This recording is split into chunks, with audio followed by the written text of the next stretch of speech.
地球呢個系統裏邊咧，除咗土生土長嘅原生靈魂之外咧，有好多都係嚟自其他嘅星系或者其他嘅宇宙嘅。有一啲靈魂咧係習慣喺混亂啦、低頻嘅能量區域體驗啦，而有一啲靈魂咧就係嚟自比較光啦、有秩序嘅宇宙系統之中。喺某一啲古老嘅時期啦，地球嘅能量係比較低沉嘅，曾經有個次元交疊嘅狀況。簡單理解咧，就係某一啲比較低頻啦，或者係黑暗嘅靈魂啦，能夠透過呢條管道嚟到我哋呢個地球作為一個短暫嘅體驗。隨住地球嘅能量提升啦，光嘅力量咧就開始逐一咁關閉呢啲咁嘅管道，以防止嚟自呢啲低層嘅宇宙區域嘅靈魂咧介入地球嘅人類世界。因此你係會睇到喺地球上邊有想體驗光嘅靈魂啦，有想體驗比較負面經驗嘅靈魂啦。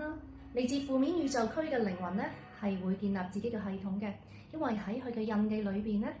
係存在住呢一個意識。佢哋亦都會收徒弟，但係佢哋修行嗰種方法咧係不救之法，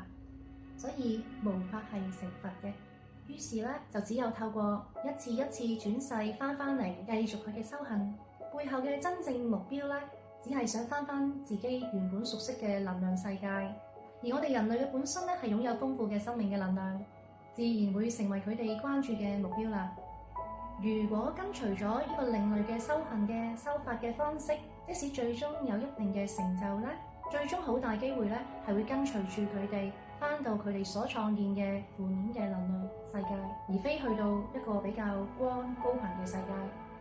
選擇權永遠都喺你嘅手上面。